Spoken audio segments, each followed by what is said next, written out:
We'll be discussing the Islamic view of slavery quite a bit in the coming weeks, but when I go through the Muslim sources, I tend to quote passages pretty quickly without unpacking everything that could be unpacked.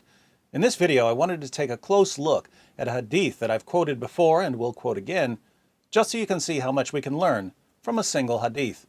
Sunan an-Nasa'i, number 4625. It was narrated that Jabir said, "A slave came and gave his pledge to the Messenger of Allah to emigrate, and the Prophet did not realize that he was a slave. Then his master came looking for him. The Prophet said, 'Sell him to me.' So he bought him for 2 black slaves. Then he did not accept the pledge of anyone after that until he had asked, 'Is he a slave?'" Now, watch how many things we can learn about the Islamic view of slaves from this one passage. First, the heading says that this hadith is about selling animals for different animals of different amounts or quality.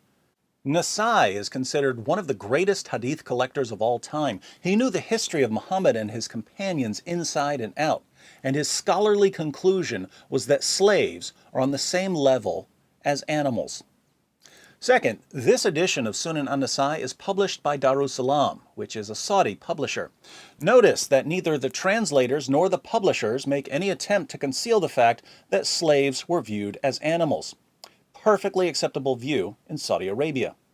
Third, this hadith says that a slave came to Muhammad and pledged to leave his home and join the Muslim community.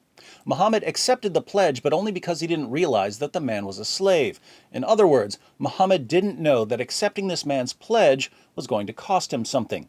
Muhammad learned his lesson from this situation, and the passage says that after this, Muhammad would no longer accept the pledge from anyone until he asked, "Is he a slave?" So Muhammad really didn't want to have to pay to free Muslim slaves who were converting to Islam. Now, to be fair, it is considered a good deed in Islam to free Muslim slaves. But Muhammad just didn't want to keep paying out of pocket, so he decided to be more careful to ask whether they were slaves before accepting pledges from them. Fourth, Muhammad owned black slaves. If he bought a slave with 2 black slaves, he obviously had black slaves.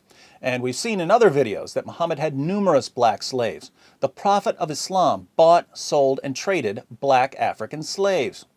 Muhammad could have bought the slave with money, but he bought him with black slaves. Black slaves were a form of currency for Muhammad and his companions. Fifth, the slave who made a pledge to Muhammad was an Arab slave, and Muhammad traded 2 black slaves for 1 Arab slave, suggesting that black slaves were considered less valuable and were therefore cheaper than Arab slaves. Hence the heading, "Selling animals for different animals of different amounts or quality." So, in Islam, slaves are comparable to animals, and black slaves were worth less than non-black slaves. How did these ideas become entrenched in Islam? To answer this question, we have to take a close look at Muhammad himself by watching this video, Muhammad, the White Prophet with Black Slaves. I also recommend taking a screenshot of the hadith we just examined and sharing it until people finally realize that a Muslim preacher claiming that Islam is a religion of liberation and racial equality in order to win converts tells us next to nothing about what we'll find in Islam's most trusted sources.